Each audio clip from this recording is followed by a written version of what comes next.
I hereby declare this meeting of the Candido County Board of Commissioners in session. First thing on the agenda, the pledge. I pledge allegiance to the flag of the United States of America and to the republic for which it stands, one nation, under God, indivisible, with liberty and justice for all. All right, thank you all, and Lori. We'll do the minutes first. Oh, never mind. I got ahead of myself. You're up in a little bit. We have minutes to take care of from our last meeting. Is there a motion to approve? Also move, Mr. Chairman. Motion by Amon. Is there a second? Second. Seconded by Mattson. Any discussion or corrections to the minutes? Hearing none. All those in favor of approving the minutes say aye. Aye. Opposed? The minutes are accepted. And then we have bills to pay. I'll move on the bills, Mr. Chairman. Commissioner Amon moves. I'll second. Commissioner Berg seconds.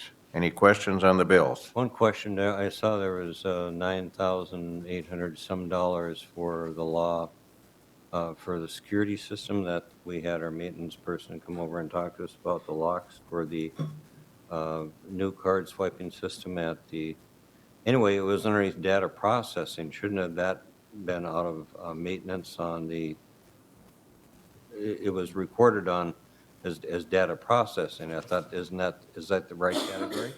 Larry will field that. Mr. Chair, because it is a computer program, we purchased it through the data processing because they program the locks. Okay. All computer electronic equipment would be purchased on data processing. Okay, but it isn't broken down to that specific area of the law or the legal side of, No. no. Every department that gets computers or any electronics goes to the data processing. They order all the computers. Okay, thanks for clarifying that. Thank you. Thank you. So any other questions? Hearing none, all those in favor of approving the bills, say aye. Aye. Opposed? The bills are approved for payment. And now, Lori, you're up. Okay. Well, good morning, everyone. Bear with me Good here. morning. This is my first time using your technology here. Can everyone hear me? I speak loud and I project well, so I don't I think think there'll we be can hear you. much of an issue. All right. Okay. So, you guys see my screen? Yep. Yes. Okay, so good morning, everyone. I am Lori Ortega. I am the Executive Director for Pioneer Land Library System. My headquarters are here in Wilmer above the library, so if you're ever around, feel free to pop in. I'm usually there. So my presentation today is about how Pioneer Land allocates and spends the dollars that come in from Candido County and from the cities as well that fund us to operate the 6 libraries that are in Candido County. You'll see a list of, and some nice pictures of them in front of you. We have 6, like I said, in Candido County: Atwater, Lake Lillian, New London, Raymond, Spicer, and Wilmer.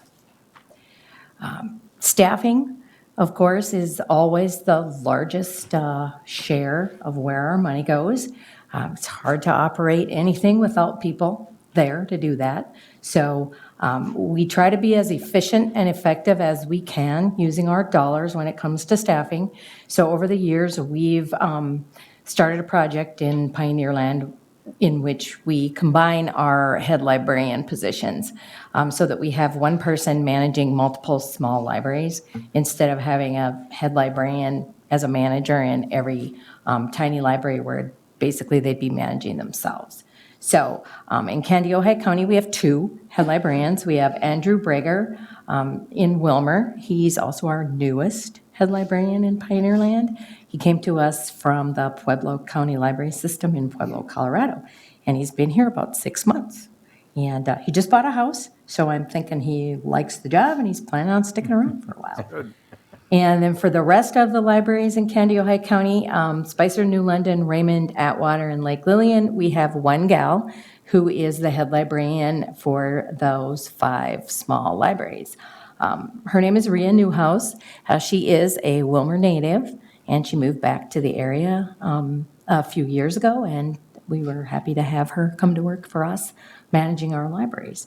Of course, in those libraries, we also have additional staff. Wilmer has a large staff of 6 to 8 full-time folks, and then some other part-time folks who work behind the circ desk and, shelve books, and a lot of times those are students or part-time people. And then in the other 5 libraries, basically it's one person who we call the face of our library person, who spends their time doing the routine tasks in those libraries. Stands behind the desk, works with the patrons, checks books in and out, shelves books, does some programming, while Rhea handles the management side of the libraries. And she tends to spend 1 day a week in each of her libraries, so that's good. So that's how we work out the staffing in Candiota County, which I said accounts for about around 70% of the budget dollars, just to pay for staff, and staff benefits and payroll taxes, those kind of things.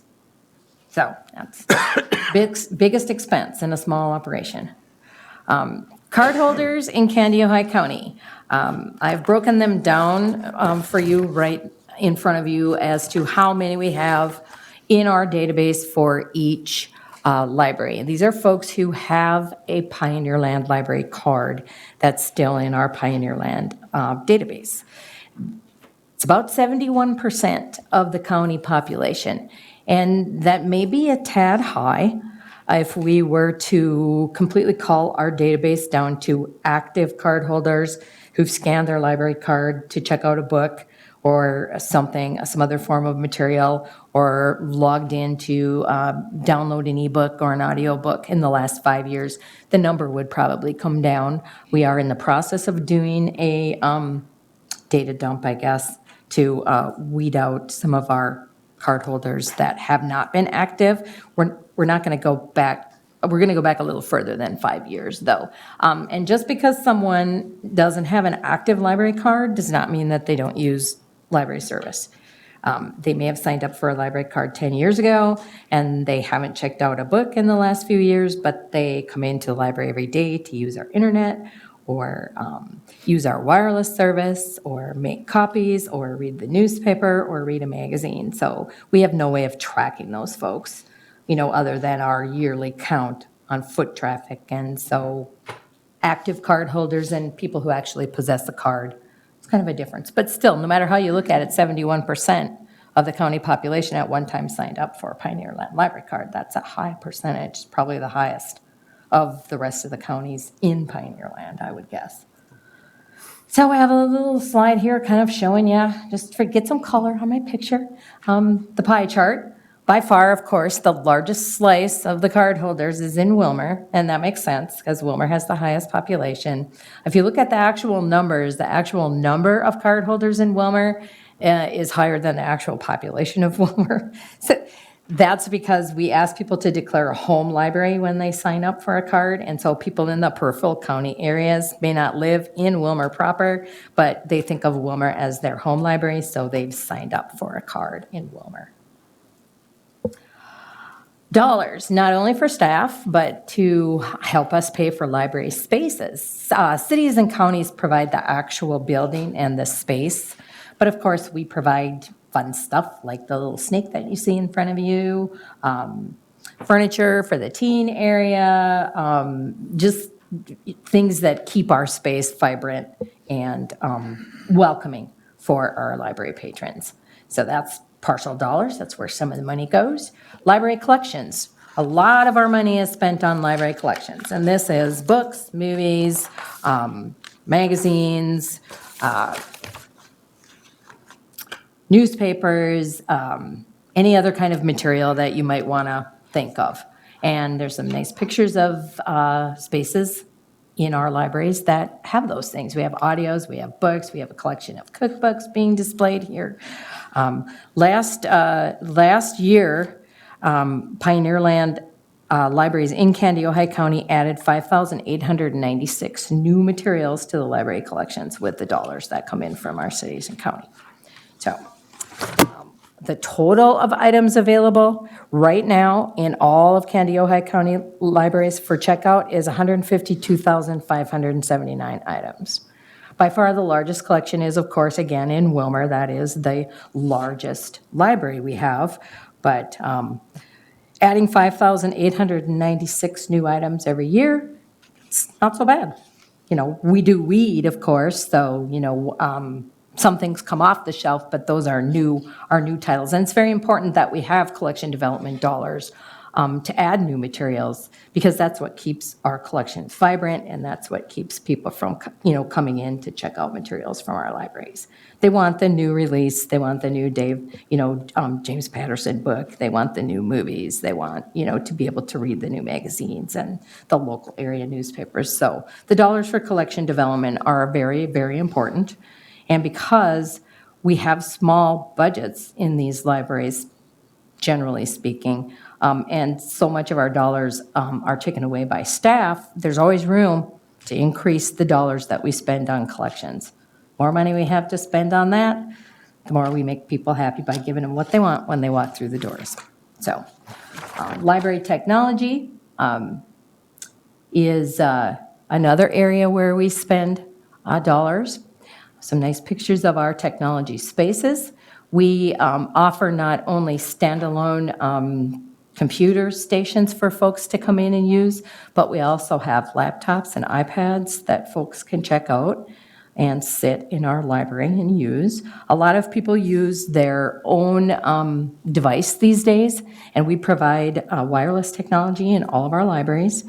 So you can walk into a library in any Candiota County library with your phone or your own iPad or your own laptop and sit down and use our wireless service.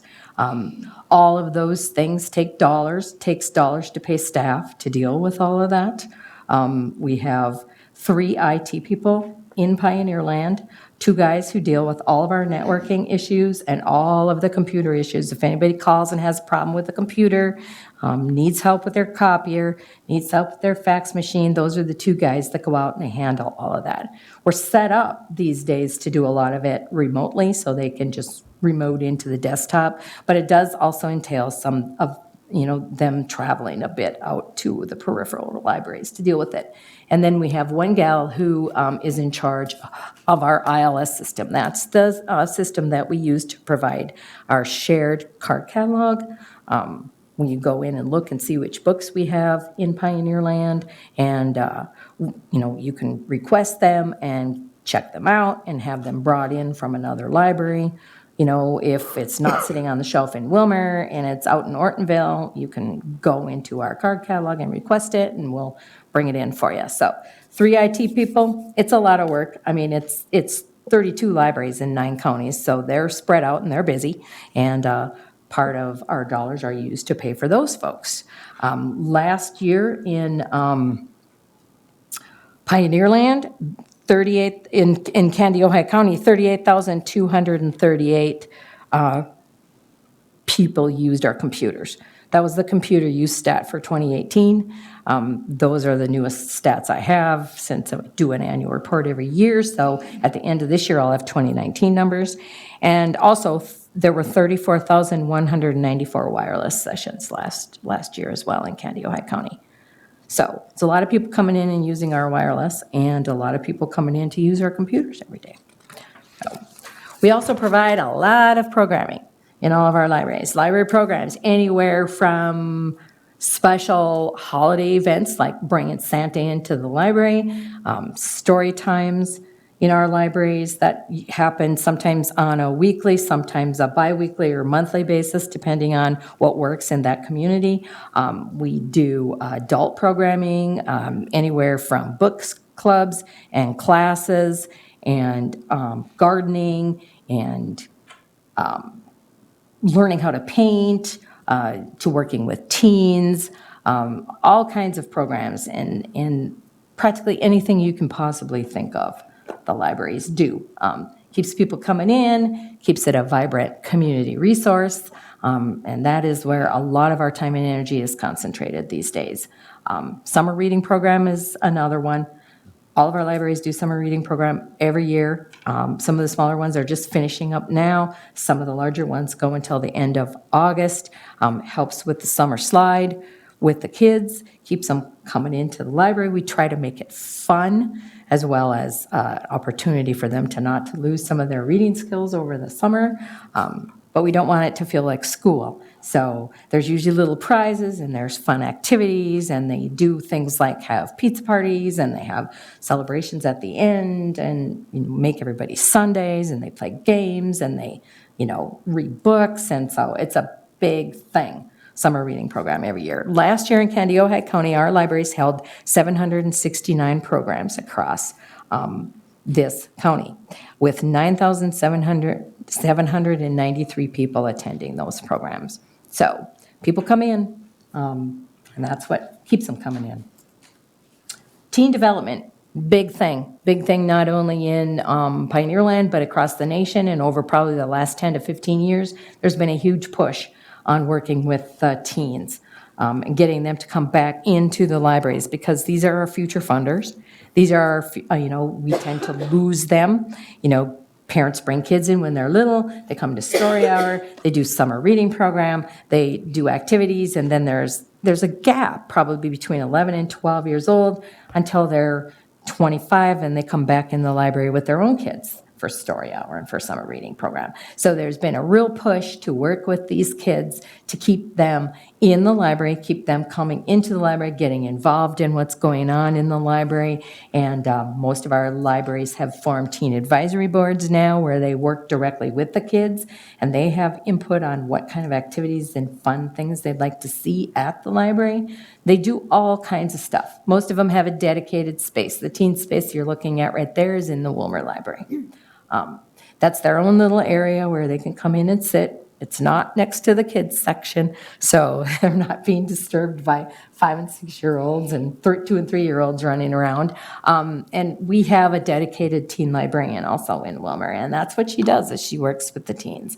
And they have book clubs, and they do computer gaming, and they do parties, and they do cultural events, and they go to programming outside sometimes of the library of the county, where they're going to attend an author event that's specifically set up for teens, et cetera. So that's another space. That's another thing that we spend money on, that we feel is really super important, and it's very successful.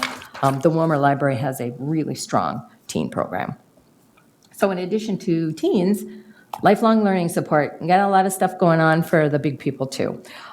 We have author events, we have history players, there's gardening classes, there's multiple book clubs, there's bus trips to cultural events or art galleries and history centers and things in the cities. We take groups of adults to all kinds of things, and we offer all kinds of programming. They're doing yoga in the libraries now in the morning. And a lot of that happens because we partner up with different groups across the county, including schools. Of course, natural partner for libraries is the schools. Historical societies, 4-H comes in and does a lot of programs for us in the summertime. Extension services, practically any group that you can think of in Candiota County, we've tried to partner with to either do programs or to get some additional grant money. Right now, Wilmer community got a grant from Blue Cross Blue Shield. It's a healthy community grant. And there's other groups that are also using dollars from the Healthy Community Grant. But Wilmer's providing all kinds of programming using that money. Multicultural story times. They're doing exercise classes in the community room. So all of those kind of things. Outreach and partnering to keep our libraries vibrant, to keep them active, to keep people coming into our libraries is a really big thing that we do now. That's where we spend our money. That's where we spend a lot of our energy. And we don't want to just fade away. We want to change with the times and stay vibrant and stay relevant. All right, those are probably the core services that we provide using dollars from the county and dollars from the cities that come in to fund us. All of the dollars that Candy Ojai County gives to Pioneer Land stay in Candy Ojai County for those libraries. We don't use Candy Ojai County dollars to fund libraries in Renville County or vice versa. It's all for the libraries in this county. A small portion of the dollars also comes back to what we call the Central Services and Admin Office. We're a consolidated library system, so we run everything out of Central Services and Admin. We do the hiring, we do the benefits management, we do the payroll, we do the processing of all the new books, we do the cataloging of all the new books, we run the delivery service out of Central Services. So this is a picture of Central Services and some of the things that we do there. The big shelves with the tubs on top, that's delivery. We have interlibrary loan delivery, interlibrary delivery amongst all 32 libraries in Candy Ojai County. Several of them get delivery 3 days a week. All of them get delivery at least 2 days a week. And Wilmer gets it, of course, every day. Yep, thank you. So, Central Services and Admin. And admin is me and the gal who manages payroll and the IT guys and the technical services gal, Marjorie, whose picture you see in front of you. So that is how we spend our dollars. And that is what we do. And I would take any questions anybody has. I assume reference items refers to archived newspapers, things like that, or do you keep newspapers for a long time so people can do research, or does that get farmed out to? It depends on the library. Some libraries have the space and they do hang on to them as long as they can. Some libraries also have contracts with an agency that provides them in microfilm form. And so you can get them that way. It also depends on the newspaper. I know the Wilmer one is microfilmed, and then they also hang on to paper copies for several years. So reference materials can be that. It can also be things like encyclopedias, dictionaries, the kind of things that you come in and use at the library but aren't necessarily available to be checked out. That, of course, is a smaller collection now than it used to be, because everything's, you can access a lot of that material online these days, and it's instantly updated. So it's much more current than waiting 5 years for them to publish a new encyclopedia or whatever. So you get current information. We still collect reference material and we still have it available, but it is a much smaller portion of the materials budget than it used to be. Any other questions? Just a quick question, Lori. The numbers of people that utilize the electronics, that's all logged and tracked and so on. Yep. Is there tracking on the hours that it's used? You had identified there were 34,000 or something wireless sessions. Right. Do we know how long people are using it and the extent of the time? I say that because looking at the turnover as far as electronics, I'm assuming that, I would assume, maybe incorrectly, that because of the usage, that there does need to be a more rapid turnover in terms of the computers. The more they're used, the more they're turned over. We've tried over the last 10, 15 years to about every 5-ish years. It all kind of, it's not an exact science. We're not going to say exactly on this date, but so for example, we did a system-wide technology update in 2016. Okay. So the plan is for us to do that again in 2021. Okay. So we would start talking about it at the end of this year into next year and kind of getting our plan developed on how we want to go about replacing things, and then we would try and move forward with that project in 21. We can track hours as far as wireless connections. I don't have that data on me, but the guys have access, the Okay. IT guys have access to that. And yes, there are people, we don't ever turn it off. It's available 24/7. So if you're standing in front of our library buildings after closing time, you can still access our wireless service. Yeah. No, that's password protected then, or is it? You have to log in and accept our terms, and it is locked down pretty good. So, and they have real-time ability to see if somebody's like outside of our area using it as their internet service. That's what I was going to ask, is there? Yeah, and we can shut, There's yeah. some safeguards. There are a lot of safeguards on our, not only wired, but our wireless service. Thank you. How much money do you get from the state or the federal? And no federal dollars Okay. except for E-rate money, which Okay. pays for the technology that, provides the internet. And that is pass-through money, comes in from E-rate and from the state's RLTA program, and that's what pays for the actual internet. And there's no extra, it's all figured out according to what it costs us to do it, so it's pass-through dollars.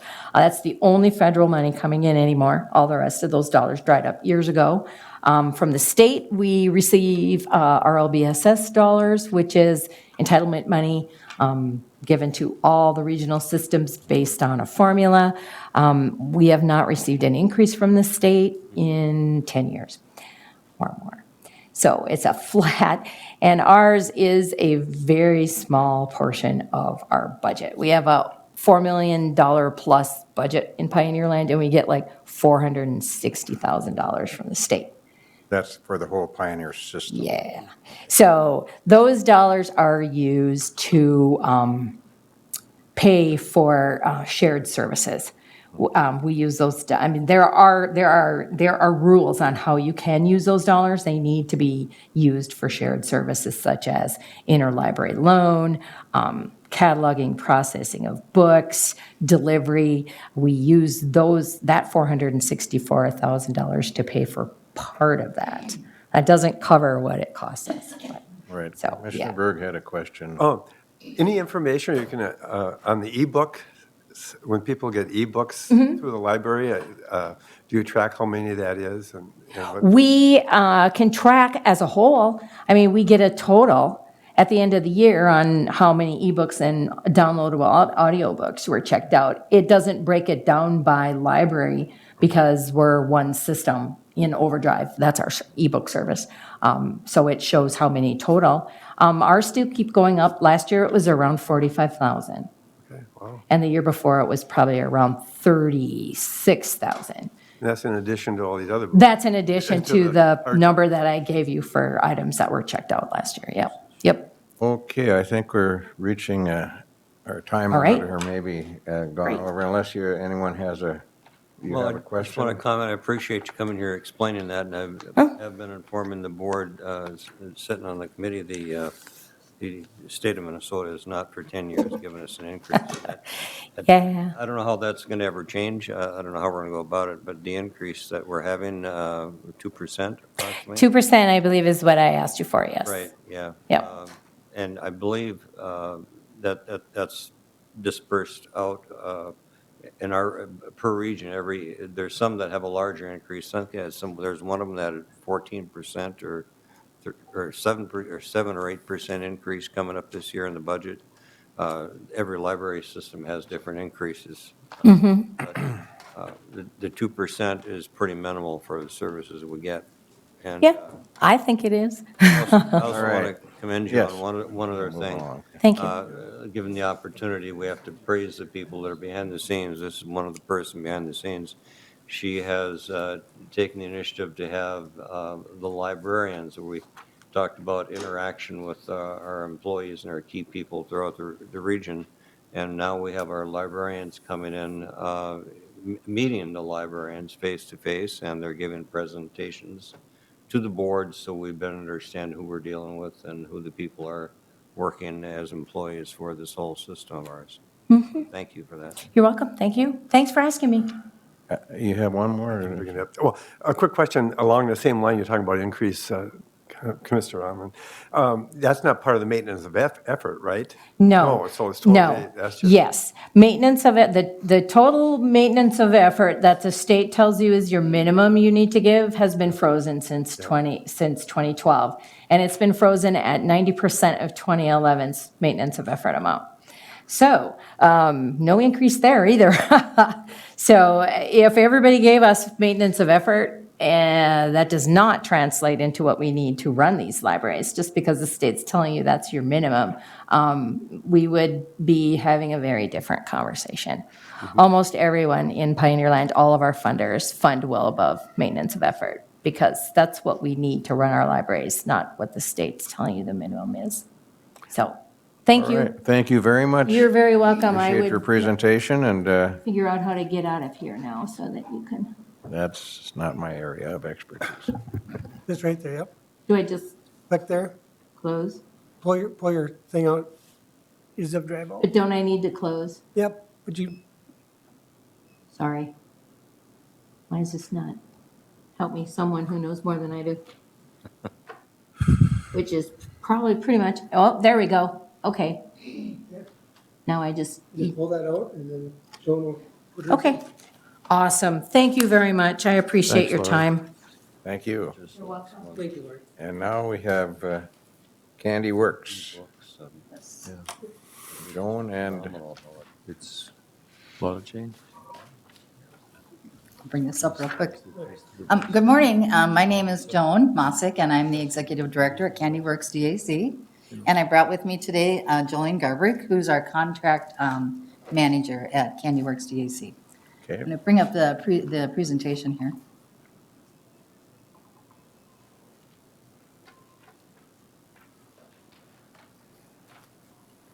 There it is. There we go. Let's see here. I want to go to the How do you slideshow. make it full screen? Can I just double click on that, Larry? You want to take the screen off? I want to make it to the slideshow, to the full. I don't see You it. take that X off, Oh, just take that off? Yeah. Oh, okay. A little different than mine. like that? Perfect, thank you. I want to, again, I introduced ourselves, and I want to thank you all for inviting us to tell you a little bit more about Candy Works DAC.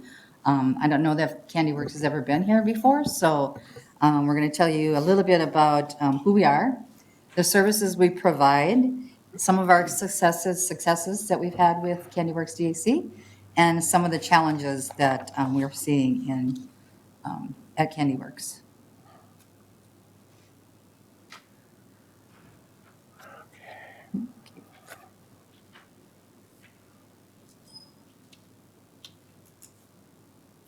Okay, here I go again, right? Up and down arrow. Just the arrow, right? Yeah. Well, it should work. Here we go. There you go. Okay, so just to tell you a little bit about our purpose. So basically what we do is we assist disabled adults in Candy County who have intellectual or physical disabilities or a related medically fragile condition. We assist those individuals maintain life skills. We help them participate in community life and then engage in activities, and this is very important for us, is of their own choosing. So that's just our purpose and what we do. Some of the facts that I'm going to talk about at Candy Works is that we are licensed, we're licensed DT&H, which is a day training and rehabilitation center. We are licensed by the Minnesota Department of Human Services. Our program was founded in 1962. We are a 501c3 nonprofit, and we're governed by a board of directors, and that board of directors is representatives from the public sector, the private sector, and our consumers. And when I say consumers, I'm talking about the individuals that are attending our DAC. We're licensed to serve 100 disabled adults in Candy County. That's right. So we have two consumer sites. We have one in Atwater and one in Candy, Ohio. Our Atwater site primarily serves seniors, individuals that are profoundly handicapped and are medically fragile. And our Candy, Ohio site is where we do our primary in-center work, which Jolene's going to talk about later. And it's also where our employment crews depart from. And when we talk about employment crews, those are crews of our consumers that go out into the community to, primarily in the cleaning business, and go to different businesses within Candy, Ohio County.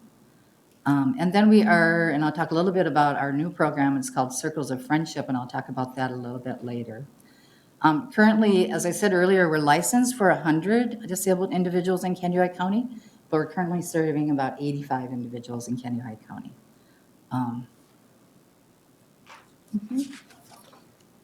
We offer our supported employment program.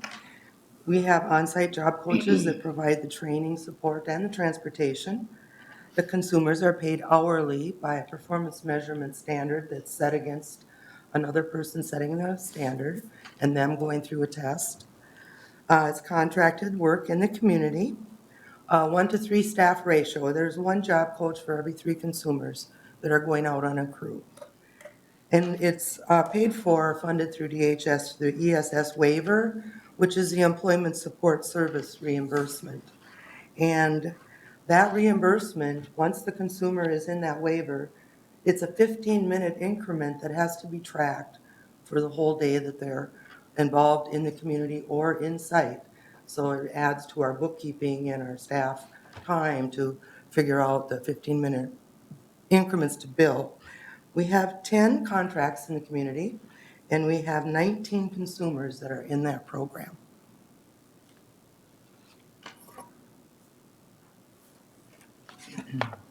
We also offer in-house vocational opportunities, work experience to meet the individual's level of distinctive skills and abilities. We partner with community businesses. We have 4 full-time contracts right now and 1 part-time seasonal contract. The pay rates are based on Department of Labor guidelines. We use a piece rate time study to pay a piece rate, and that is also using a standard setter to set how many you can do an hour, and also a performance measurement for any hourly work that's done that measures the ability of the consumer. So, along with that, we didn't probably mention this, but so the consumers are paid to do the work. So they're paid positions. We also offer leisure opportunities, socialization opportunities. Here you can see a couple of our consumers at our holiday event that we have every year. So again, it offers them some socialization opportunities. We do some fitness activities, do a little bit of exercising type things. And then we do special events and field trips. And we do field trips such as, they love to go around like Green Lake and then stop at the Dairy Queen and things like that. So again, their choice. So they kind of give us an idea what they want to do. And They go out for coffee and also Yeah. go out for lunch. Yes, they love doing that. I'd like to do that. So then I'm going to talk a little bit about a Circles of Friendship program, which we're just going to incorporate into our programming. It's very important that the individuals or disabled individuals are incorporated or inclusive within our communities. So within our Circles of Friendship program, what we're going to do is we're going to work to involve the community by getting volunteers to come on site or go out on outings with our consumers, and maybe share, when they come on site, to maybe share some sort of a hobby that they have or some sort of something that they like to do. Maybe it's train collection or something like that, and to share that information with our consumers. So again, we're really working towards community integration and building relationships within the community and getting involved in the community, getting our consumers involved and the community involved with us. Along with, we've had many successes, and we've had, in the past, we've encountered some past and some present challenges, as a lot of DACs are encountering. And so I would like to just go over with you some of the challenges that we're seeing, and I'm going to go through these each in more depth, but we're going to talk about a little bit about the consumer reimbursement rates. We get a reimbursement rate or reimbursed by the Department of Human Services. And that's based on the number of days, and there's certain criteria, staff to consumer ratio. There's a lot of different things that's based on the reimbursement rate. We have seen a decrease in the number of consumers served. Again, I'll talk a little bit more about that. We've had an impact from a program called WIOA, which is Workplace Innovation and Opportunity Act. and that's had a little impact on our program. We've had some concerns with transportation, and then the Department of Human Services has brought down some new, they call them waivers, new employment waivers that DACs are to implement into their programming. And I'll talk a little bit more about that later. And then we'll talk about person-centered planning and the shortage of direct service staff that we're seeing. So with the consumer reimbursement rates, we've had minimal increases since 2014. We also saw what we call a banding system, which is Up or down 0.5% or up or down 1%. Right. So what happened was this was implemented and it was like supposed to be a 5-year banding process, which is supposed to come off in 2020, but we're hearing that it possibly won't come off. So that hinders our funding, or the funding or revenues that we're seeing as well. Our costs associated with providing services continue to increase. Revenues are going down. The cost to provide the services increase. And again, there's more requirements put in by DHS, and that has a lot to do with the new employment waivers. And I truly want to say right here, I want to thank Candido County staff. We've been working with Kathy Nelson and the case managers. We've been working closely with her with our, because a lot of the case managers refer to DAC. So we've been working with those case managers, taking a look at the staff ratios. There's a difference, not a huge difference, but there's a difference in reimbursement based on the staff ratio for the individual. We may have a consumer that needs one-on-one, meaning one staff to the consumer, we're going to get a higher reimbursement rate. And so we've been really working as looking at our consumers, seeing really how their needs have changed over the years, because our consumers are aging, so their needs are changing. And so we've been working really closely with the county on looking at those. Again, I'll talk a little bit about the consumers. Our consumers are another challenge that we're having is that we have consumers that have been with us for many, many, many years, which is awesome. They're aging, their needs are increasing. And unfortunately, we've had a lot of our consumers pass away, and probably about 5 or 6 within the last year or two, which is very sad. And then there is that lapse of time for individuals to enter the CandyWorks DAC because of WIOA. And do you want to talk about WIOA here? Yeah. Up until age 24, students or young folks cannot get paid some minimum wage unless they receive a certificate from Voc Rehab or have gone over the age of 24 and then can relook at our program. So there's been a few years here since that was started that we haven't seen any increases of students coming in. So that has affected us quite a bit with the Workforce Innovation Opportunity Act. So I do hear that Voc Rehab is somewhat relooking at how they score the consumers, what they go through, and they may be issuing certificates for them when it becomes obvious that that's what their needs are. So we're hoping that changes. Mm-hmm. Transportation was a huge challenge for us. When I came on board, and I have not been the executive director very long, just going into, actually it's been 2 years already. I went by fast. One of the first things, or the first challenges that I had to face was there was a termination of transportation we had a lease with, actually Palmer Bus Service, decided to terminate the lease. I should say prior to termination of the lease, there was a severely large impact or increase in the transportation lease. The cost was costing over $300,000 a year to transport our consumers to our sites. And we are required by the Department of Human Services to provide transportation. So we first heard of that termination of lease, I believe it was the beginning or the end of 2017.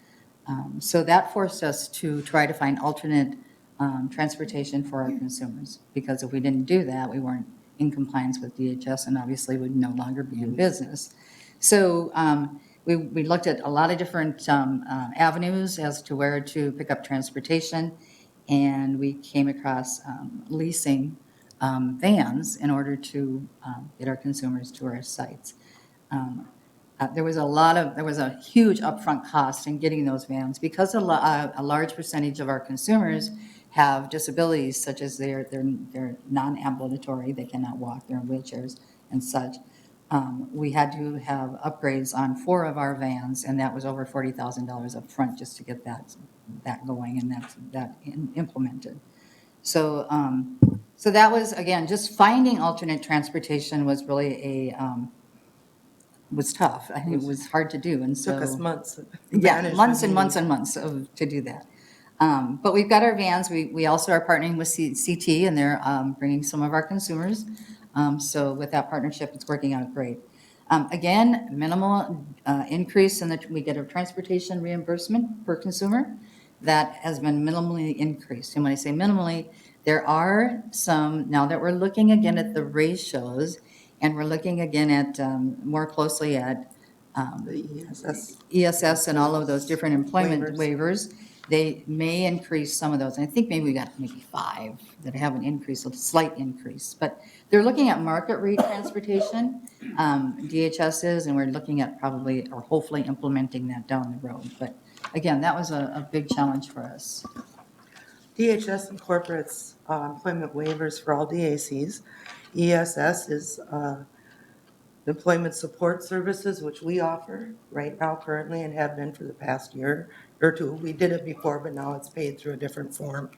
And then the EES, Employee Exploration Services, which we are going to begin starting for the consumers, and that will be another rate format that we can apply to. And then there's the EDS, which is job development, and we haven't considered starting that yet. That's a one-to-one placement with one job coach and one consumer in the community.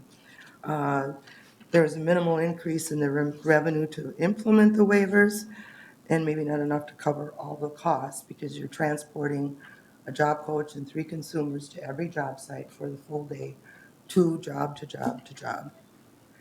And requires new program curriculum and training because an employment specialist competency test has to be achieved, which I've done at each facility. And I have completed that. And now we'll be developing a curriculum for the exploration service part of it. Great, I'm just going to add to that, so that the EES that we're talking about, the Employment Exploration Services, that will be part of the Circles of Friendship program as well, when I talked about, so there'll be curriculum that's offered on a once-a-month basis for our consumers to be involved with that. Person-centered planning is a service we also are mandated to do, and it's assessment tool that overviews the consumer's wants, their needs, their preferences. It looks at the whole person, and we try to develop a program around that then. It's done upon starting at the DAC, and it's done annually thereafter at all the annual meetings. And any changes then are implemented in that, which adds to the time of the program coordinators and the time involved with the staff meetings. And it aids in designing their individual program, which meets the criteria and needs for our licensing. And of course, another, again, a lot of DACs are facing this, and I think a lot of businesses are facing this, is that direct support professional positions. Those positions are the individuals that work directly with the consumer. Because of the low unemployment rate, that's one of the reasons, of course, that we aren't getting the staffing that we need, or direct service support individuals. It does require unique skills. As I stated earlier, our consumers, particularly in the Atwater site, have a lot of medical conditions.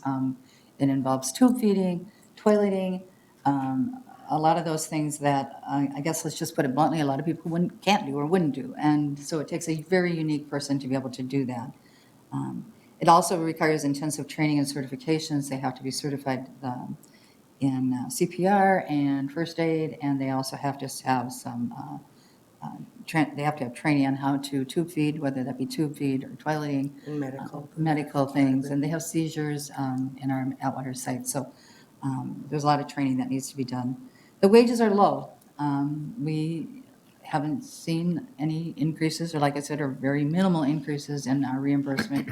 I didn't tell you we're about a $1.2 million organization, Just a couple years ago, we were 1.6, so our revenues are dropping, and consumers are, the number of consumers that we're getting in the program. So with the funds that we have, we aren't able to offer a very competitive wage. So we do see a high turnover, and I think that's because of the low wage. And again, I think a lot of DACs are struggling, and I know they are struggling with the same type of things, so. So with that, you know, I want to talk about our future. Even though we have these challenges, we still are feeling pretty good about our DAC and what we do. And so we want to remain proactive in our planning and our vision and advance and continue our services. We're going to take incremental approaches to cultivating or implementing those new policies and procedures so that we aren't disrupting the lives of the consumers that we serve.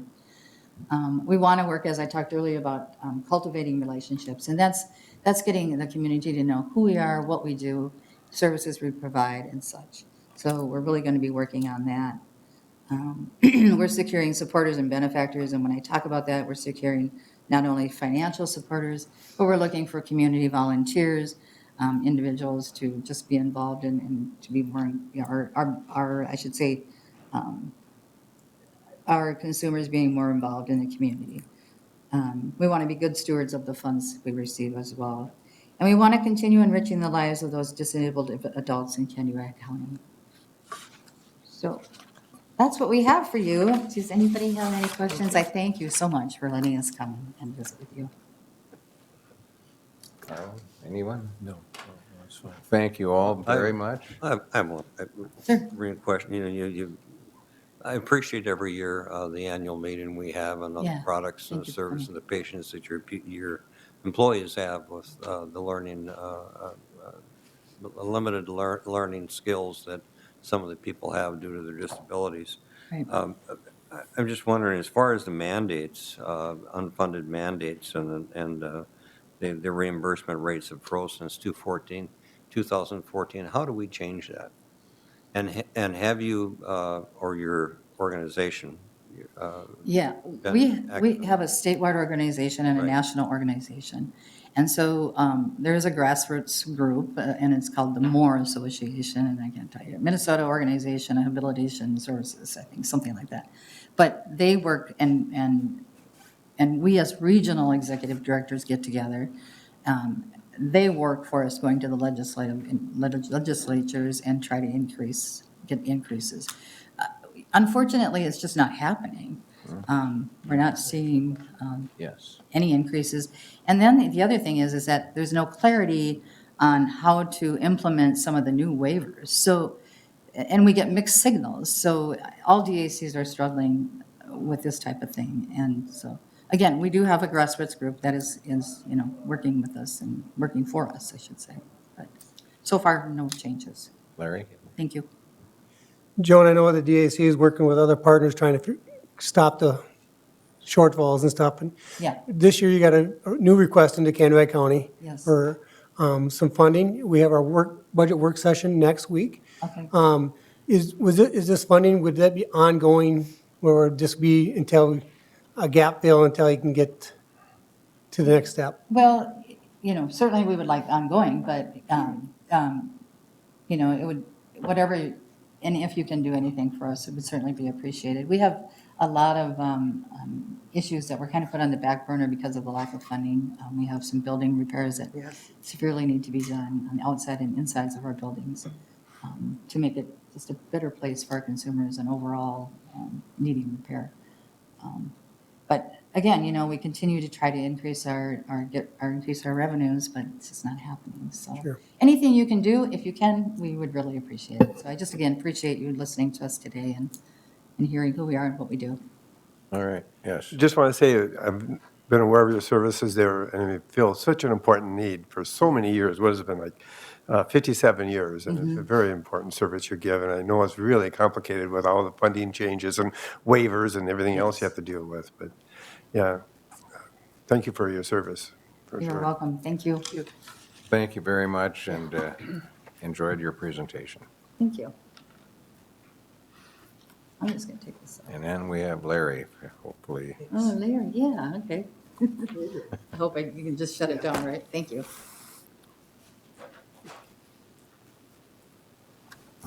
Mr. Chair, Commissioners, members of the public, I'm here before you today to talk about lease 11468. It's addendum number 14. For those who work in the system that would know this as the MTC building for the direct care and treatment. It's right across on Midwest campus. Each year, as you know, we provide the building and for the state to lease back from us. The agreement was made in 2016 when we took over the campus, that we would lease it back to the state of Minnesota. The agreement is that we wouldn't lose money, nor would we make money. And so each year in February, we do a reconciliation, and so that's what I'm doing here today. For 2018, we owed the state of Minnesota $10,902.54 for overpayment. And so that's what this addendum is, Mr. Chair, and I would ask that we pay that back. Is there a motion to approve this amendment? So moved. I'll second that, Mr. Chairman. Moved by Madsen, seconded by Amon. Any discussion? Hearing none, all those in favor of approving that amendment, say aye. Aye. Opposed? That is carried. Mr. Chair, the next one is lease number 11513, addendum number 15. This is the CBHH over by the Y that we own. We rent it to the state of Minnesota. They owe us $39,347. And so because these are enterprise programs, each program has to stand on their own merit. And so that's why we can't just take it off the money that we owe them. They're two separate programs. And so, Okay. and part of that $39,347, we take $1,896.28, and Kathy will put that into a maintenance account that we use to help replace carpeting and stuff in that building. Okay, is there a motion to approve lease amendment number 15 for the state Also of move, Minnesota? Mr. Chairman. Commissioner Amon moves. I'll second. Commissioner Berg seconds. Any questions? Hearing none, all those in favor say aye. Aye. Opposed? That is carried as well. Thank Thank you. you very much. We are back on time. Oh, you got them ready? Does anybody need a break? Sure. We'll take a 5-minute break, and Mel was ready to go. Better back in time, yeah. Thank you. That's what it is.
Okay, over, jeepers.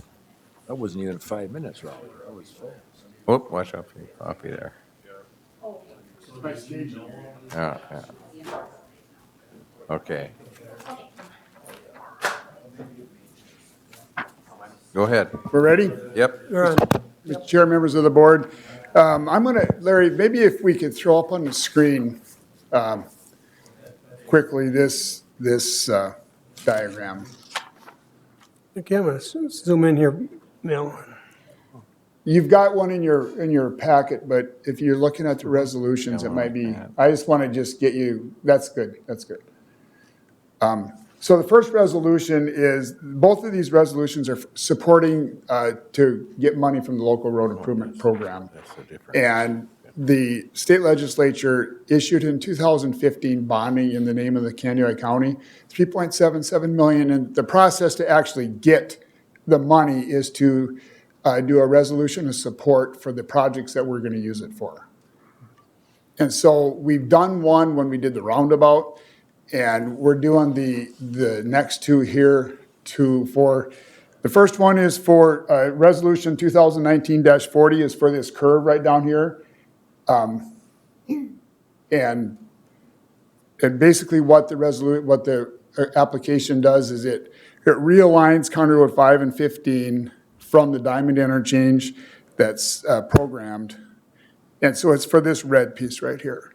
So if you want to do them together, or we could do it separately, I'm not sure how you want to I handle think we that. should do them separately. Okay, Mel. so the staff recommendation would be to support this project. I which will would be move completed next year. resolution 2019-40. Second. Seconded by Commissioner Mattson. Is there any discussion or questions? Hearing none, all those in favor say aye. Aye. Opposed? That is carried. And then the next one is this piece right here. This whole sheet is work that's involved with the Wilmer Y. And part of the projects that we've noted here are not eligible for state dollars. And this little piece of 55, it's a little over 1,000 feet, is the next application. So what we'd be doing is submitting an application to get reimbursed for funds that we've already contributed to the state through co-op agreement. So my recommendation on resolution 2019-41 would be to support the resolution to get reimbursed for this money and application. I'll introduce the resolution. You move on resolution 2019-41? Yes. Is there a second? Seconded by Commissioner Berg. Any questions on that one? Just a question, why, so this was anticipated, or was not anticipated in the?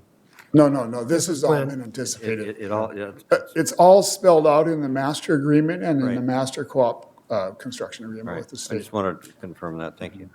Yep. All right, any other questions? All those in favor of this resolution to 2019-41, say aye. Aye. Opposed? That is carried. All right, here's one for you to sign. Is there more in here? I bet there is. You start out with a Mel? Yes, okay, then you, Why don't we, moving on to the Alvig Slough. I'm gonna try and get everybody to where we are today. I don't even know. I'm gonna start what I know from a year ago of how this got started that I was involved with. So, first of all, where are we? Alvig Slough is right here. Here's Green Lake. Here's Spicer. Here is our County Road 10, Lake Avenue South. And there's an outlet. There's about a 500-acre drainage area that drains through Alvig Slough into Green Lake in this vicinity right here. Okay. That's the topic we're talking about today. As you know, Green Lake has developed over the years. I believe in the late 50s, there was discussion about improving the channel from the marsh area into the lake, and I believe that was done by the property owners. And then as that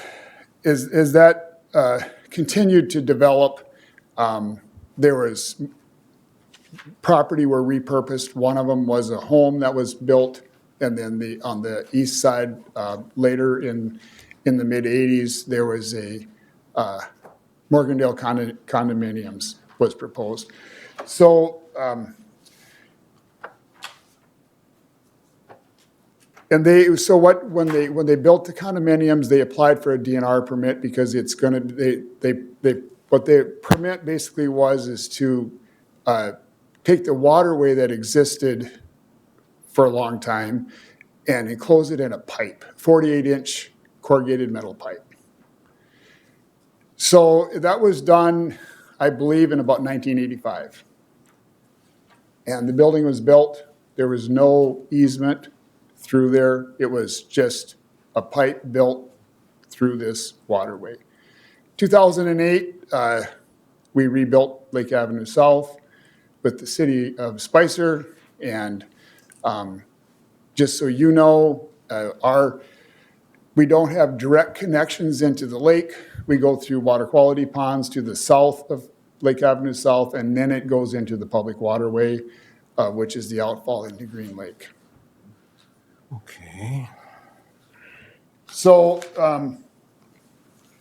about a year ago, there was meetings, kind of informal meetings, because they were starting to notice sinkholes in the area, and the concern was, is there a pipe failure below the ground? And that would be the pipe that was installed in the 80s. And so I think it just got to be like, if there is a hole, there is a hole. Who's going to fix this thing, because it's public water? And so I kind of went back and forth, and then basically in April of this year, it was suggested we should just all maybe get together and figure out what we should do, because there's a problem. We got a hole in the ground.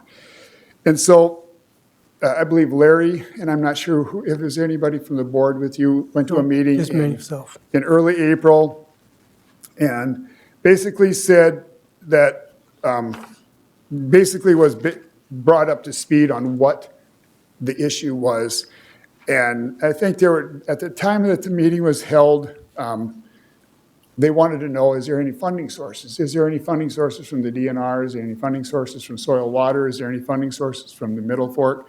Is there any funding sources from the county? And it was really not an immediate funding source coming to the table, but there was kind of more of an immediate need. And so it kind of went back to the permit, and the DNR was involved. And basically what the permit says is you have the authority to put the channel in a pipe, but that doesn't put any onus on the DNR to replace the pipe. You are to replace the pipe if there's failure by somebody. But that still doesn't resolve the issue. Okay, the issue, there's still a hole in the ground and there's still a pipe that's rusting. So Larry and I got together and said, well, what could we do? Like, what could we do as a county? And I basically, my suggestion is if we're going to do anything as a county, then we would have to have a clear corridor to the lake. We shouldn't incur that cost, because there was a channel there. There was an old easement, I think, over some of this. Who knows how it really went down from 1958 to 2019? I don't know. And I don't know that it's worth digging that deep. So we agreed to pay for a survey. We agreed to do an easement. We agreed to put a set of plans together. We agreed to do recording fees, anything that would be involved from a government perspective if we had this clear corridor down to the lake where we could replace this pipe. So we struggled and we tried to get this going, but it all kind of hits us right in the middle of probably our busiest time is construction. We were going to try and get here earlier this summer. We were not able to, but here we are today. So what I did is I reduced all this discussion, and I sent it out by email to the board, and I reduced all this discussion in a draft memorandum of understanding. which I think everybody has, if you didn't print one, I've got a copy. And I also sent it to the property owners in the area who are represented in the back, so that they would have some idea. And what I'd like to do is just go down the MOU, Yes. okay? It's come to our attention that the pipe, it's a 48-inch, 200-foot corrugated metal pipe, is starting to fail. They all have, corrugated metal has a useful life. It was installed via legitimate permit from the DNR. No issues there. As I talked, when Larry went to the meeting, it's, if we're gonna be involved, the next statement says, if any improvement made by the county, constructed on land or easement by the county, shall be and remain property of the county. So if we're gonna be involved, basically what I'm saying there is that we're gonna be able to get to this pipe tomorrow. 10 years from now, we're gonna get there 50 years from now. No building over this pipe, because stuff happens. I feel that's the most prudent way to handle a situation, so you have access. So generally speaking, under the terms of this MOU, the county, the owners would provide an easement at no cost. They would remove the private property through this easement corridor at no cost to us. They would backfill any settling that might have migrated into their properties because of some underground, soil removal. Then I believe there was a smaller drain system in the condominium side. I don't believe we surveyed that, but if I remember correct, there was a small drain system. And then landscaping, they would be responsible for putting back the landscaping in the area. And we wouldn't allow any permanent structures over this pipe or in the easement because we'd want to get into it. And then we wanted to, or my recommendation to the board is it's not a blank check situation because we never know with the high lake levels, what could all happen when you start replacing something in a developed condition. And that's a concern of all of us, I think. So we were going to limit ourselves to $75,000. And then what would the county do? The county would secure an easement, no cost, and we've got a draft easement done. We had the county surveyor Bonema do that. We would do the survey. We would secure a DNR permit, provide all the erosion control seeding, et cetera. Per the permit, we would remove or secure the in-place 48-inch. We would remove what we could, but sometimes if it's in a situation, it's better to just backfill with like a flowable fill or a sand or something so you don't unnecessarily disturb something that's not disturbed right now. And then our recommendation would be to put a 48-inch reinforced concrete pipe, riprap, repair curb and gutter, et cetera, as needed. What we did look at is we looked at lining the pipe because that's an option, and that still is an option. However, because we've looked at prices to line some of our culverts in the county, and so we had them go out and look at this pipe. The cost to line it isn't really any different than the cost to replace it, okay? Now, the beauty of lining it is you don't have to remove all these trees and shrubs and private property, but the downfall is, what's the life now of that, And so we looked at doing a concrete pipe. One option we did look at is reestablishing the open channel and just having a rocked channel through there that would literally just be like it was before 1984. We would pay all quote costs, contractor payments, up to a limiting dollar amount, which we can talk about today if you want. And then we would still like to get that done this year just because of the situation. So it's our recommendation for the county board, to discuss that option of what we want to do. I just had a couple of questions on owner's responsibilities. Yep. Because I, number 3 and number 4, backfill any areas of settling outside to the owner's satisfaction. Why would that be the owner's response? Wouldn't that be our responsibility, or am I confused by the wording there? And the same with number 4, replace sidewalk, drainage, parking area as needed to owner's satisfaction. Almost sounds like that should be in the county side. Well, what I view our participation would be is the bricks and mortar to get the problem solved. And that's the drainage of the public water from the south side to the lake. All right. So there's basically- settling that you might not like that happened over here somewhere. But I that's- think, Well, I assume that the owner would want that to be to their satisfaction. I guess what I'm saying is that we wouldn't want to go back out and get temporary easements and fix something that might have been a residual effect Okay. of this, of. All right, well, I just was concerned about Yep. the wording there. So my request today would be, if the county board would like, is we can have a follow-up meeting from the April meeting, meet with all the parties to go over this draft MOU. That's number 1. The number 2 is to discuss the liability of the cost that the county's comfortable with. And then the third request would be, do we contribute or do we take the lead and do the plans? Go ahead. We're often as public people, we come and look for solutions. And we had the conversation and stuff, and we've been trying to find a solution to this issue. And I believe this is a good public-private partnership. There's a role that I believe we can play as a county to fix the pipe. I believe the role of fixing the cosmetic stuff around the condos and the other part of the property is the owner's responsibility. I think the offer that we have is a legit one. I think it's a good place to go from. I think it fixes a problem that will get worse if something doesn't happen. And the owners Go ahead.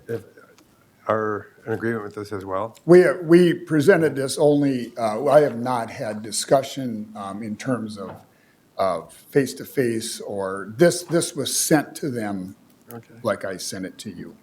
Right. The only other So, I comment mean, I was, think that would. I think when I was a teenager, there was a ditch there, and I speared fish. So you can't do that anymore. Oh, that's just You might be. a side. Only carp, only Only carp? No, Only carp. okay. All right. Mel, is this well, first question, where is it broken now, or where is it failing? Well- Is it the entire system that's rusted? Have we had it viewed, or where is it collapsing? We did not Okay. do a camera in there. We could do a camera in there, but we have not. According to the condo site, it's failing like on the westerly portion of the building. It appears to be some sinkhole areas. Okay. And is that inside the city limits of Spicer? Yes, Why isn't the city of Wilmer dealing with the issue? City of Spicer. Yeah. I think that was discussed. I think they took it actually to a city council meeting once to authorize the permitting, but I don't know that. I think it would be considered a developer's cost, and that's where the city would say the developer is responsibility for all work associated with doing the improvements. So in this case, the developer is done with the project, so then the homeowners would be responsible for it. Correct, yeah. How does this differ, this drainage pipe differ from, let's say, a development that has put in a storage retention pond and the storage retention pond fails? Mm-hmm. Who would be responsible for it then? The city or Well, the county? it depends. Any pond that I put in, we have an easement to them and an easement around them, because that protects the developer. And I'm not suggesting we want to do more work. I'm just don't want this kind of situation to happen, where we're trying to figure it out after the fact when there's these issues. So when detention ponds or water quality ponds start to get full, sometimes they need periodic cleaning. it's always a struggle to have it's hard to spend other people's money when they don't see they just have an apartment building or a condominium or a business, a commercial property, and that water quality pond doesn't make them money.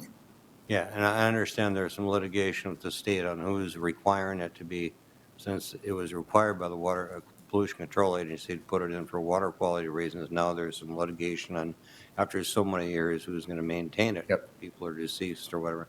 So I understand, but I'm just questioning, the benefit of this is what? And who's benefiting by the improvement? This improvement? Yes. All of us. And I think that's the struggle, because the short term, it fixes a problem, but the long term, it allows a public easement to travel where the public water can go through. Right now, it appears to go across private property.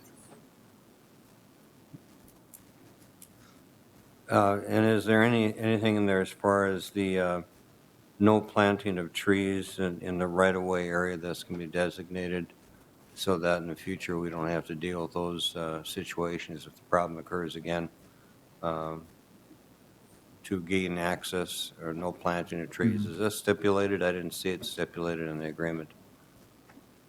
We just say no permanent structures. You know, if it's a tree, we would not, I think what we said in here, install landscaping with pre-approval by the county. Yes.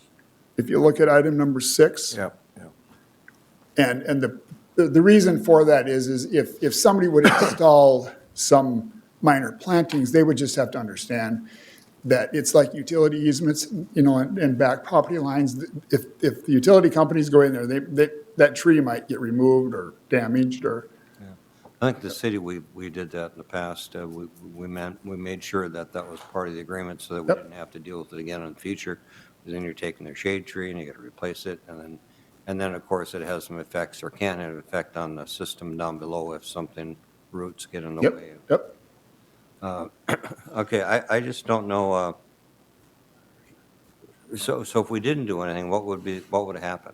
If we didn't fail to do anything with it, it would plug and then would back up into, I mean, what are the effects if we don't do anything? I think it would probably be repaired civilly, and because drainage cannot be obstructed. So there is this overarching drainage pattern that has to be maintained by someone. Okay, would the properties, the homes, the physical properties be affected by it if, What's that? any of the homes affected by it, by flooding, or would there be any? I don't think flooding. I think we just, you know, I think it's their desire to not continue to have soil be pulled out from their property. Right. Is, I think, what their goal is. Yeah, and then how many sump pumps have been discharged into that pipe after it was initially put in? I don't know. I don't know. I don't know that there's any, because it's well, I guess I don't know. Yeah. It's not. I'm under the impression that this seems to be, the expenses shouldn't just be, I appreciate the fact that you're dealing and helping the property owners, but I believe the city should be responsible for helping improve on that project also. And I don't know why if they haven't been asked or they refused to, but I think that's partly their responsibility. It's in the city limits. Just my comment. So, Any other comment? Yes. Would you repeat our options that you suggested? basically what we would want is permission to meet with the parties. If the county is willing to work with this, we would want to meet with the parties and solidify the MOU would be the first thing.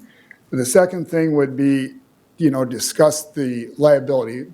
What does the county board feel comfortable with as far as the liability for the county in terms of money or staff time? And then the third one was, do we continue to take the lead with the plans, or do we contribute that money and have them take the lead? we just contribute toward the project. Yeah, incidentally, we did draft up a preliminary set of plans as well. I don't know if you want to look at that, but we could go over that. This is preliminary, you haven't had the conversation yet with the, No, basically what we wanted to do is make sure that if we were going to do something or be involved, it could actually be built. Now, granted, this is a very, very tight.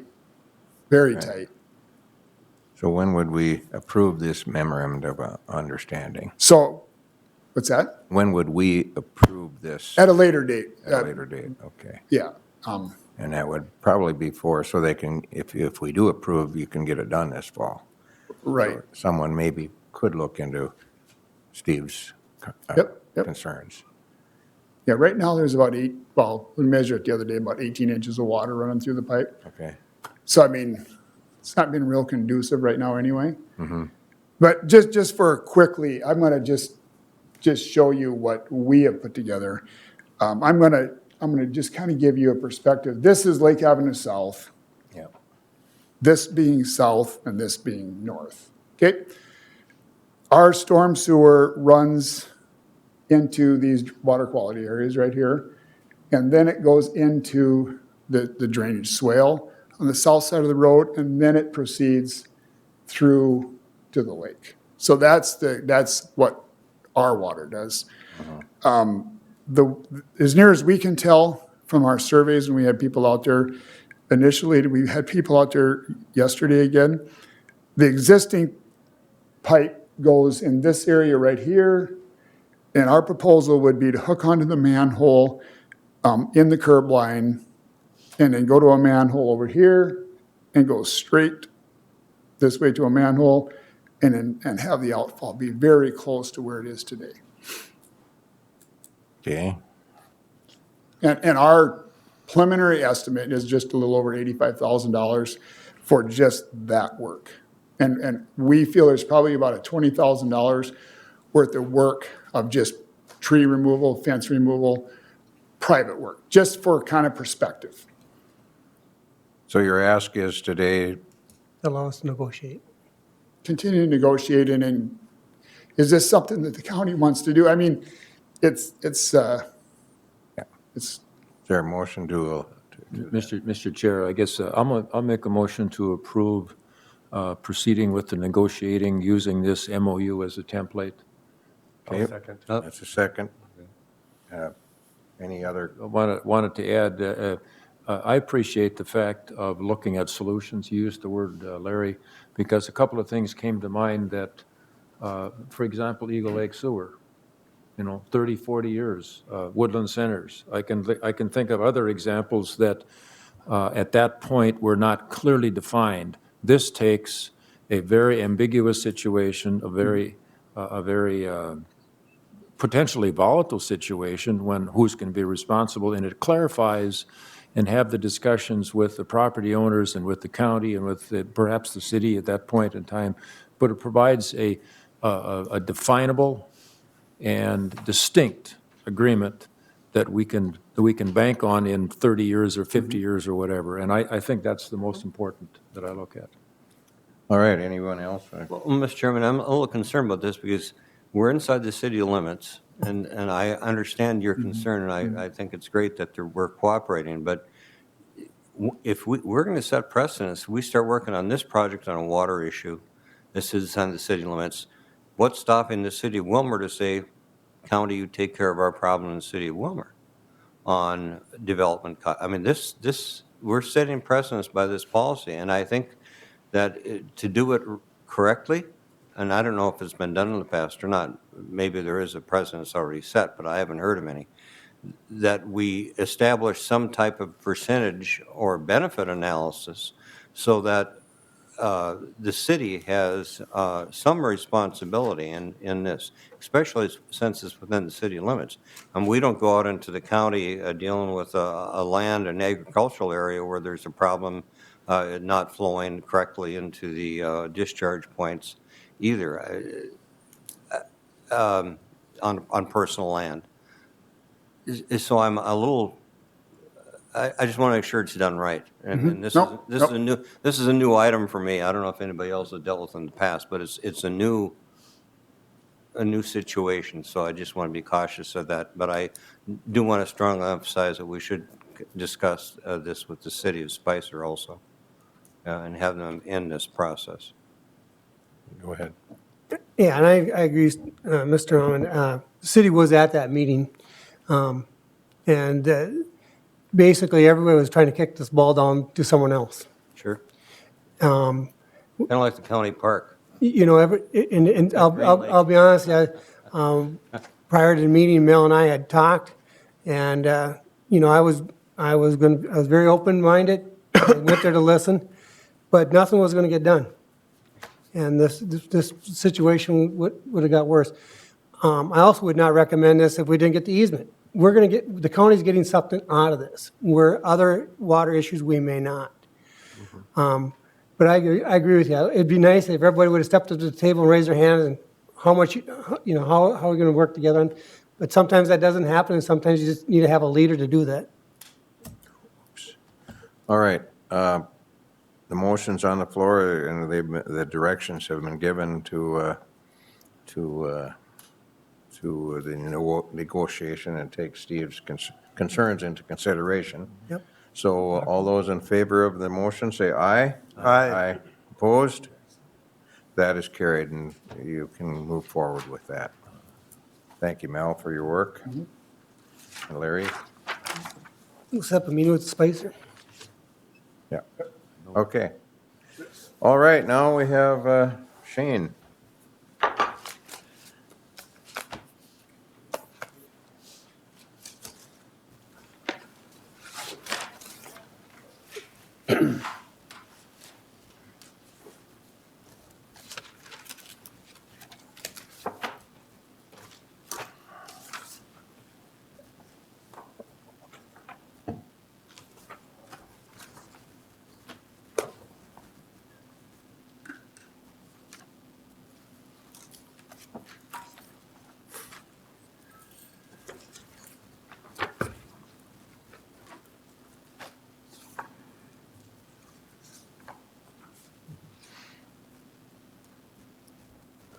Okay.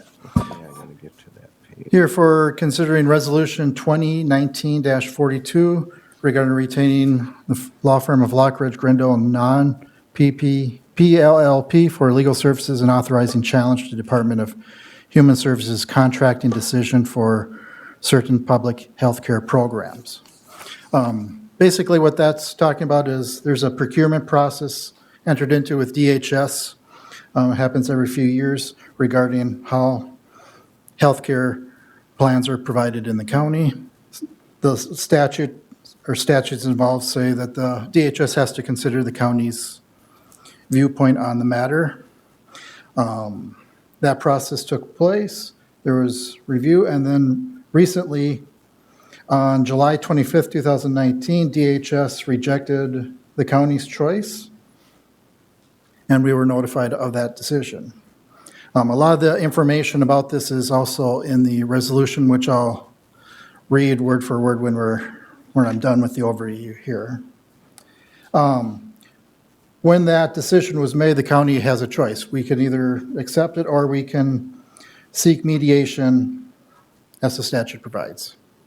Now, the mediation process it's a quick turnaround. First, you have to decide by August 15th, so today's the day.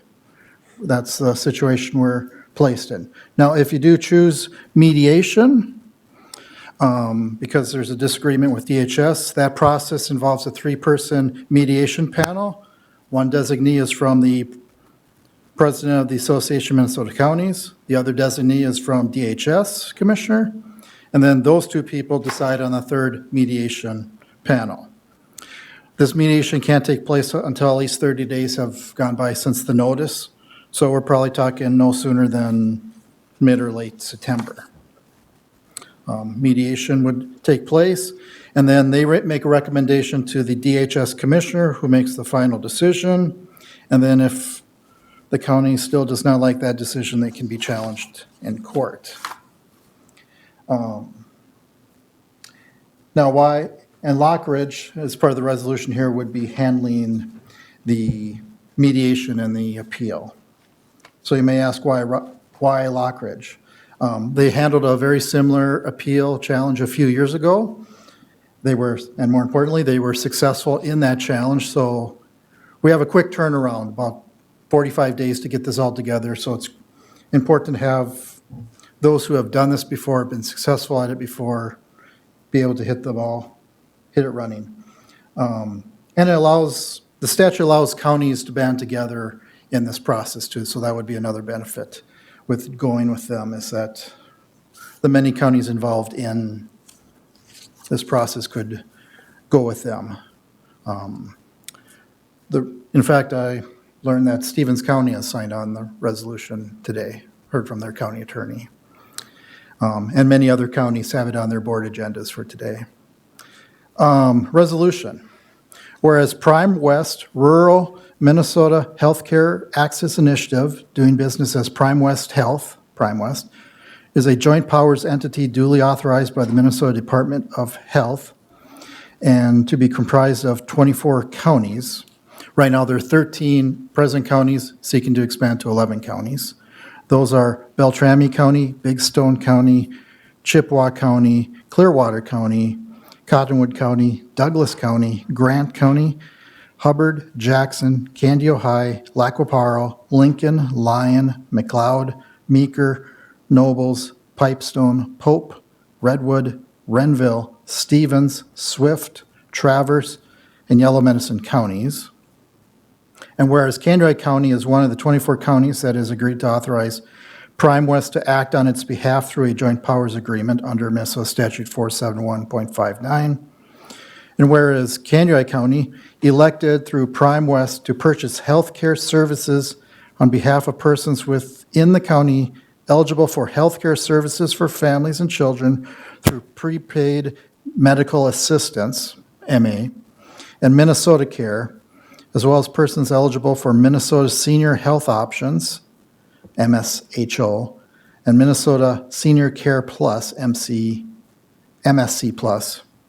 And whereas, consistent with Minnesota Statute 256B.69, that regards prepaid health plans, and Minnesota Statute 256.692, which involves county-based purchasing, the county informed Department of Human Services that the county had selected Prime West to purchase healthcare services for eligible persons within the county.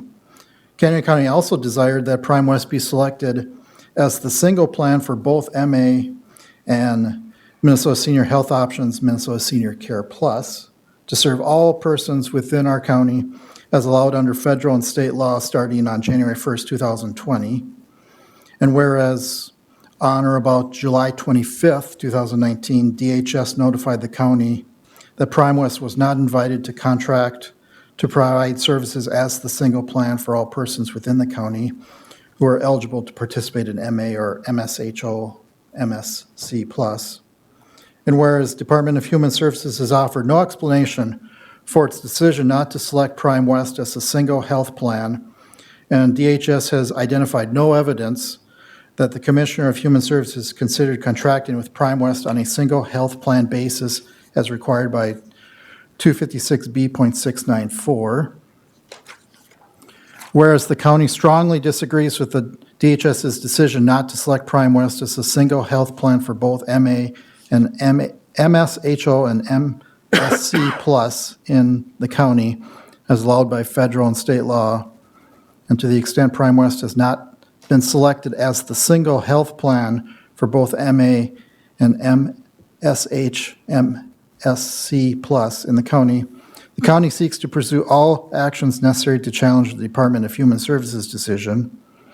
And whereas to the extent DHS did not select Prime West as the single health plan for both MA and MSHO, MSC Plus within the county as allowed by federal and state law, county wishes to retain Lockridge Grindle now PLLP as outside legal counsel to pursue legal and/or administrative action challenging that decision.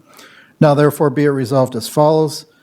The County of Candy, Ohio retains law firm of Lockridge Grindle now PLLP, for purposes of challenging any decision by the Department of Human Services not to contract with Prime West on a single health plan basis within the county.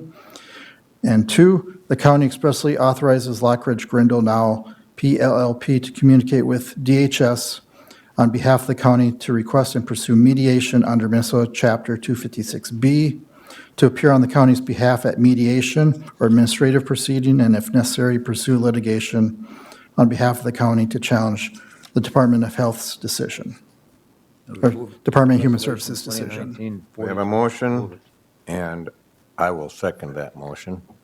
I don't know, as far as discussion, whether we want to have a lot. We did already vote for Prime West last month. So is there any discussion? I will have to call for a discussion, I guess. But hearing none, all those in favor of approval of that resolution, say aye. Aye. Opposed? That is carried unanimously. Thank you. And the process next is Lockridge will handle the aspects of making the submission to DHS and get the ball rolling. Thank you, Shane. Mr. Chairman? Yes. Can I take the liberty of asking a question regarding a legal issue? Just briefly, whatever happened to the opioid lawsuit? I never got an update on that or what happened. That's a different. That's another That's subject. unrelated. That's, go ahead. But it's unrelated, but I just. That's fine. I just had him here and I was just curious. I know some of the lawsuits are going on across the country and the state. I don't have any of the latest details on where those are at. Okay, thank you. Is there 2P? All right. Thank you, Shane, and we're right on time, or actually a couple minutes ahead of time. So, Roger is not here today to give us his committee reports. Corky, you can be first today. Okay, all right, and I got some time, no. I had several meetings since our last board meeting, Prairie Lakes Youth Center program. We had a meeting on the 17th, and we got another meeting coming up at the end of this month, and we're going to be reviewing and trying to nail down about going forward or not on the possibility of building a exercise and additional rooms onto the program. Also had a meeting with Woodland Centers. The whole board was there and part of that, and had a chance to tour some of the housing. It was the Woodlands Housing Board, full board meeting. On the 22nd, I spent most of the day, I'm on the committee for the Hot Creek watershed, one watershed plan, and interviewing the agencies that, or companies that wanted to have that privilege to produce that plan. And we had interviews. We did pick one company. There's a little couple loose ends, very small loose ends. Chippewa County is the fiscal host, and they want to check a couple things out and as reference to the budget. Chippewa County will be also hearing approval of that then at their board meeting. After that, I can make it public. I really hate to go ahead and say I'm 99% sure this is the company we picked. But we're really excited. Tough choices, very qualified companies being part of this. We had a recycling meeting again at the end of the month, and the commodities are not rebounding, and it's something we're going to have to be addressing as a whole board, and we'll be getting on top of that real soon and want to talk to you all about that. We had a drug-free coalition meeting on the 24th, and on the 26th at Southern Prairie Community Care Health Committee, and is actually at that committee when all this stuff with Prime West and county-based purchasing came to our attention. Like 5 minutes before the meeting, Dr. Norris Anderson was on the phone finding this all out. So some time was spent discussing options, and discussed that Lockridge provided the legal services for them at that time. Anyway, and since then, everybody knows what's taken place. Also, though, at that meeting, Dr. Norris Anderson submitted his resignation, and he's going to go into full retirement now, and he's looking forward to it. And there was a little party for him afterwards with some coffee and donuts and stuff, and thank him for being really the instigator and the backbone of that whole program. There's a discussion. The committee, the Joint Powers, was considering dissolving and yet continue to meet to pay some bills, but MCIT says, you know, you're not going to be covered by insurance if you do that. And so we have to keep that committee going, and it's going to probably go on for 1 or 2 years. Change the bylaws, you know, representing that instead of having to meet quarterly, we have to have 1 meeting a year and more if needed.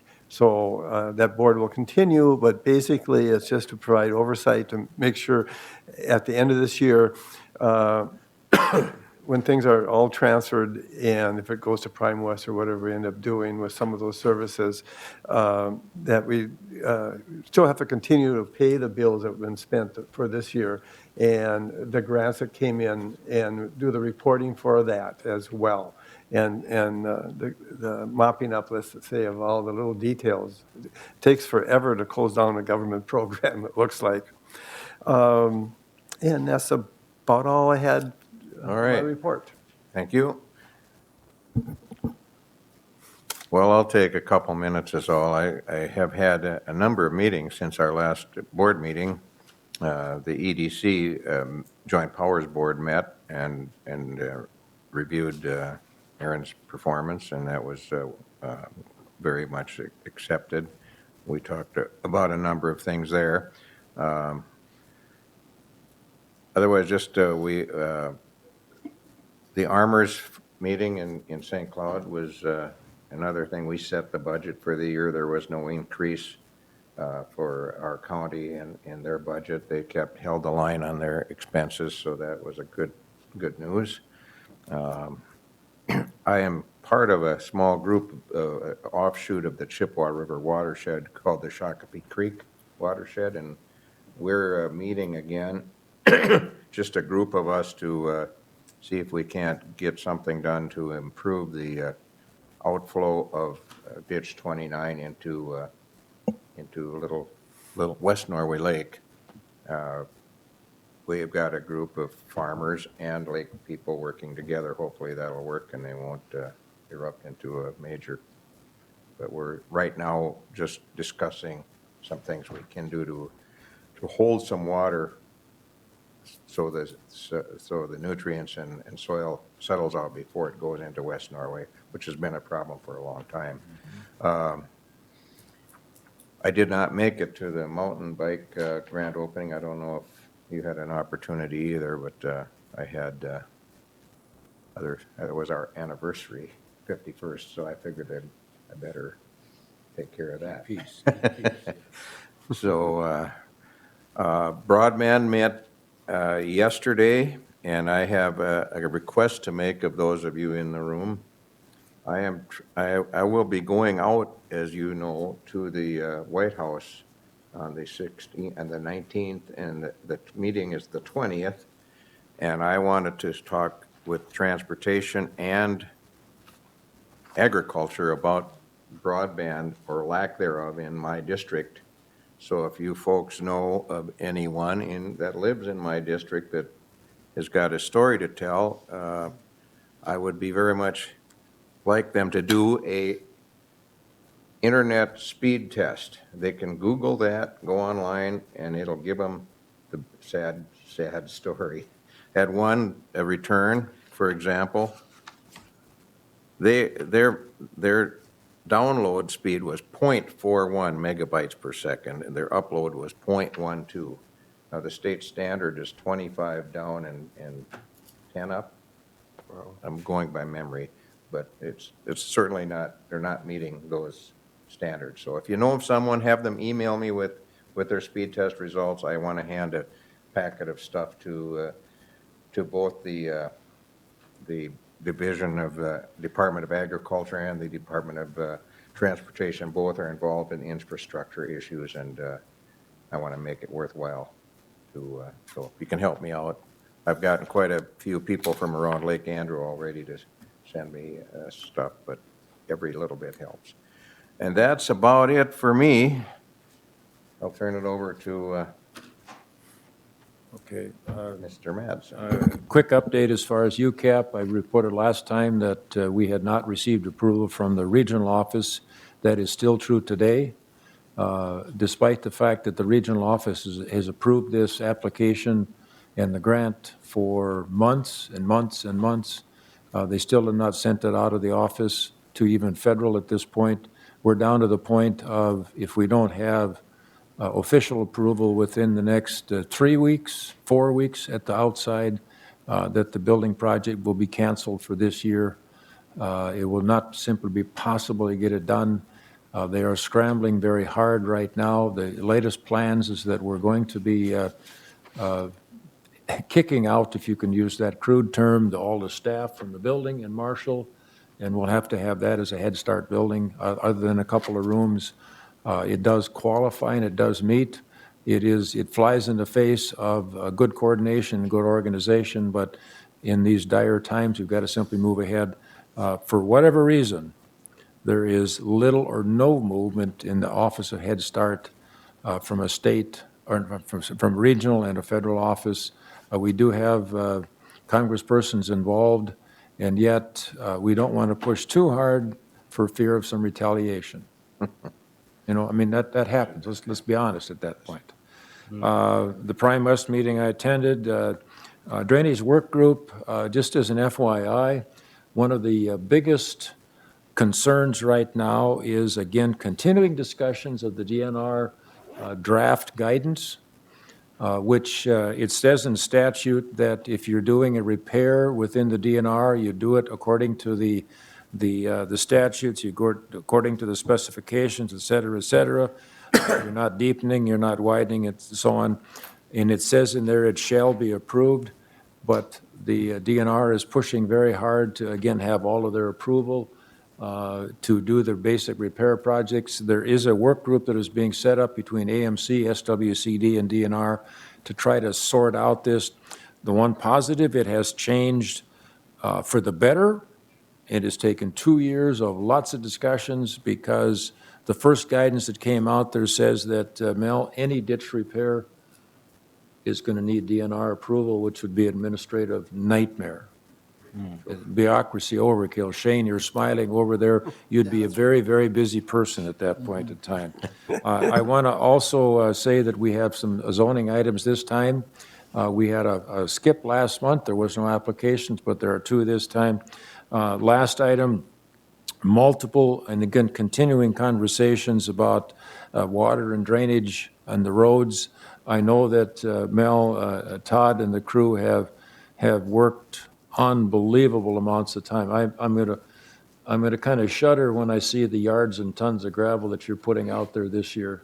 It is astronomical. We're on the 2nd and 3rd time on some of the roads as far as doing general and overall graveling, and the still roads are still not firmed. They are not firmed up, and you know, the tar road like you got, Raleigh, isn't a problem, but the gravel roads, and I say that with a smile, because the gravel roads have been just, again, I really empathize with the crews as far as being able to put on the amount.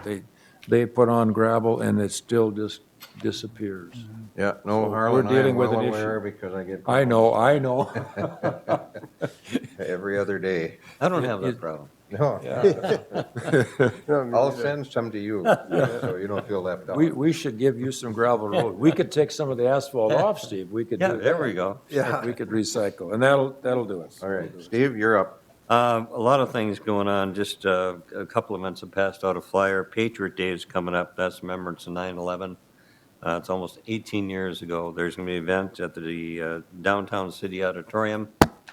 William Federer is the speaker. He's a theologian, historian, and authored of about 20 books. Got a plethora of knowledge, and a good nationally known speaker is going to be present. The mayor is going to be there, the honor guard. Andrew Lang hopefully is going to speak to the group, recognize our first responders in the county.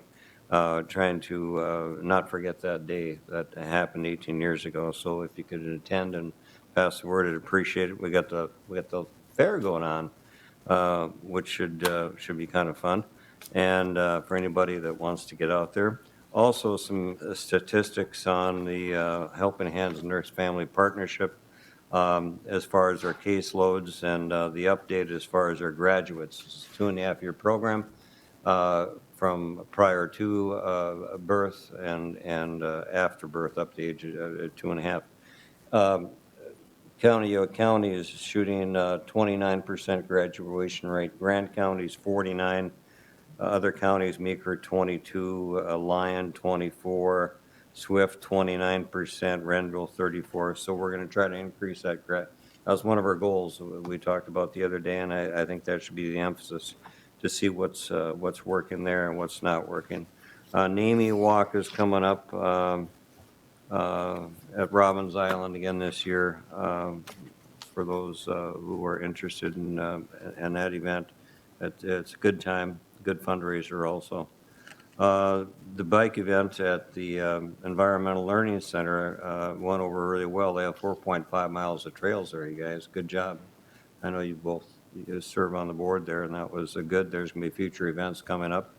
The 100th anniversary centennial at Sibley State Park. It's a great place here. If you haven't been back there for a while, the beach, Corky, we had our meeting yesterday. We viewed down there from the days that I used to go down there with my kids camping when they were children, put it that way. It's really changed, and it's quite an improvement. We have a great asset there at that state park.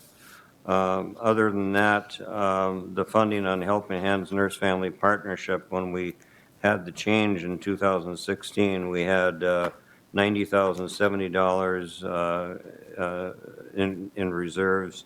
2017, we had $396,637, and in 2018, we currently have $626,724. So the good news is that we're reducing the 20-county area by $100,000 as far as their portions to pay and contribute to the operations this year. So that's about it. All right, just a quick reminder, if I can get there. On August 13th, we have a budget work session scheduled from 8:30 to 8:30 to noon. And so I assume that I should have it on my own calendar probably. I hope you do. I see I don't, and this one anyway. Mr. Chairman, may I make a request regarding the budget that we review, at least review all sources of revenue? I talked with Larry briefly about it. I'm just curious how we have to review our current fees and charges. And I know that it gets quite complex, but we just dealt with the $2 increase on something that wasn't reviewed for 15 years with the Health and Human Services for vaccinations. I'm just wondering if we shouldn't review that again, and I'm not faulting anybody. I'm curious to see if we're keeping pace with the expenses, and I know it's not all, we're not supposed to be for-profit.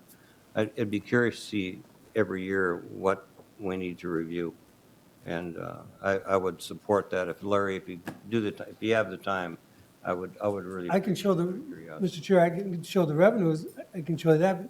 You want every fee dollar we have? Well, no, which ones need to be reviewed and when they have been increased, and have they been increased proportionately, whether it be lease agreements with the YMCA downstairs or all the other fees that we charge.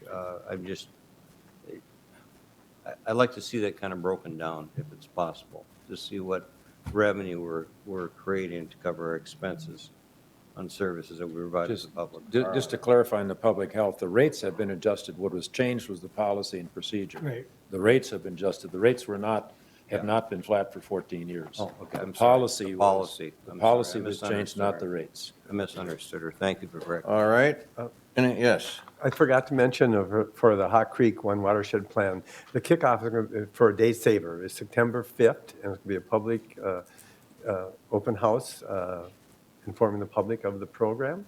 And it'll be that evening here, and then the following morning, I think they're going to have it in Chippewa County. Okay, where the Hawk Creek. And I'll have more information, or the presentation next board meeting on it. I forgot to mention, I will be at the fair. I don't know, have you got a packet for me this year? Anything you want to show off out there? What do you get? When you need it? Yeah, sorry. I'm not giving a thing away, a little candy. I just want your, I'm just there to answer or pass along questions from the public to the various entities that may be able to answer. Generally census. Yes, that's true. Are you gonna be, is it the census? Boy, I'm gonna be giving them away? I can do that, Good, good. yeah. Kathy's got a question. be giving them away. Actually, we're going to have a booth there. That's what I thought, so you don't need me to do that. Okay. I can't. Well, that's probably a good I'll be idea. hanging out there. All right, That's probably good. I think we're done. We're adjourned.